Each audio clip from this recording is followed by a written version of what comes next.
22. He's running the distance.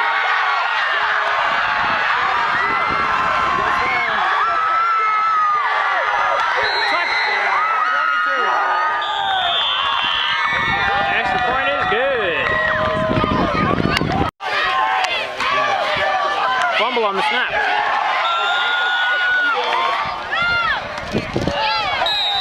Here we are at the Farmers Market on Tuesday afternoon. This is Linda Hitzman, and what a pleasant surprise. She is selling this Shumash Native American Pain Elixir. Linda, number one, why did you begin to make this? Well, I have rheumatoid arthritis and fibromyalgia myself, so I learned how to do this liniment from a Native American shaman woman, and it actually worked for me, so I thought as long as it worked for me, maybe I could share it with other people. Perfect. It really helps. Perfect. So what do? You just dab it on when you need it, or? You put it on as long as you don't have a cut or any kind of an open wound. Okay. You just put it on and liberally and rub it in really, really well. And sometimes it works the first time. It depends on what your ailment might be. I used to get headaches from the fibro in my shoulder that would go to the back of my head and give me headaches. And they weren't migraines, but they were nasty. Yeah. And I learned to put it on my shoulder and my neck, and 9 times out of 10, it would stop the headache from coming. Okay, Jennifer, is this the first time you've been at the Farmers Market? This is my 4th or 5th time that I've been good. at the Farmers Market. Yeah. And is it working? I think it's working great. I'm meeting all kinds of fabulous people and talking to them and selling them my stuff. Good. Okay, now what are you selling? I like to make handmade cards, and I have rolled paper bead necklaces and jewelry, bracelets. Okay. These are really popular, the duct tape wallets. They're so bright, I never knew that there were so many different types of duct tape. And hand-stamped posters. Perfect. They'd make a nice gift. Yes, I think so. I make a little bit of everything. I just like to be crafty. It's a nice hobby.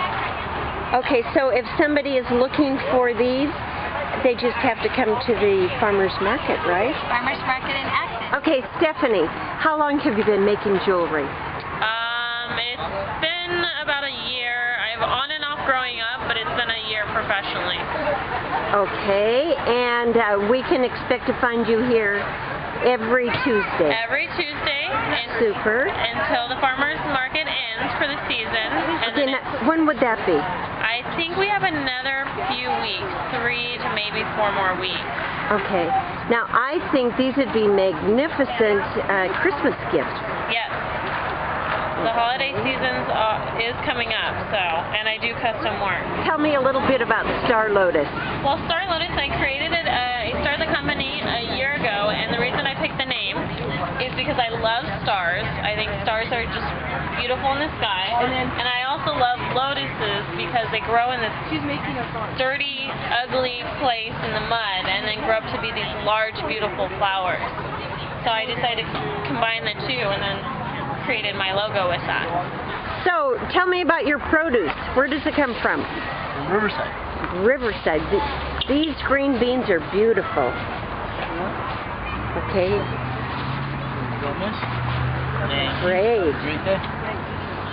Today is September 14th, 2011, and we're on the second week of the new school year. Now, the juniors of last year are now stepping up to seniors of 2012, as well as the high desert 8th graders will now be freshmen this year, so it's going to be an exciting school year. As far as for the football season, both JV and varsity have suffered a loss in their previous game last Friday, but we're hoping for the best this Friday at Jorgensen Stadium. Now, they will be playing the Santa Clarita Christians, and kickoff will begin at 7 o'clock.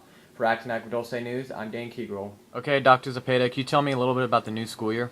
It's been an awesome school year. It's been an awesome start. I've got a great senior class in the class of 2012, and I have an awesome freshman class coming up from High Desert. Okay, and can you tell me just a little bit about some of the changes we might possibly see here? Sure. I have some new teachers that are coming onto campus. They're excellent. I'm really looking forward to having them join Vasquez's outstanding staff. We had a great testing season this last year. Our API and our student test scores went up, and more students scored proficient in math and English language arts. I think it holds well for our students and our teachers. Okay, sounds good. And what can we talk a little bit about the sports programs going on right now? What's in session right now? Who seems to be doing the best right now? Good. Girls volleyball seems to be doing really well. It's a building year for our varsity football team, and cross country under Coach John Hudson is doing really well. We've entered more competitions this year, and our guys and gals are running really well. So we'll start off giving you the stats. Last month we had 14 traffic collisions, 8 which were property damage, and 1 which was DUI, and it resulted in a fatal. As opposed to the month before, which was 23. So we're steadily going down as far as the traffic collisions that are being reported within the area. Well, I thought we went up in crime count because I showed 12 reports, but I realized we have a new crime analyst who doesn't realize that Crown Valley and Santiago are that town, not this one. So that brings us to 9. So that's very good. We had a grand theft boat, which I'll get into in a bit. Fraud by false pretenses. A possession for sales of narcotics, heroin, or other Schedule 1 or 2 drugs. One here that I haven't seen lately, but we have furnishing tobacco to minors. We are bringing in we're combining efforts with sheriffs and the fire department. Will be providing a CERT foundation, a CERT structure to form an Acton and Agua Dulce kind of unified CERT team. In a major incident, you all will love each other and need each other. If you have any desire to be involved in CERT, you want to be involved in your neighborhood CERT, you just want to know how to collaborate with people, there is a finely tuned system, and both agencies have very specific roles, and I really encourage you to come because it's an impressive, like I said, impressive A-team. 6 o'clock, Shepherd of the Hills on the 29th. Focus is on the Vasquez High School site, and at this point, there's been quite a bit done. What I'm saying tonight is we've completed everything. That may not sound like a lot, okay, but it is. It's pages of things that, as you remember in the board meetings, we've talked about that we've completed between, I do appreciate also, and Rosalind knows this through Antonovich's office, Norm Hinkling was able to arrange for us an all-hands meeting where fire and everyone that you can think of was at the table to really review our project. They signed off on it. We're now in DSA, which is Department of State Architects, and at this point in time, everything is off of our plate, meaning the architect has submitted the plans, we've submitted to CDE, the board's approved the design documents and the construction documents. We have a set of plans. They are, in my opinion, a fantastic set of plans.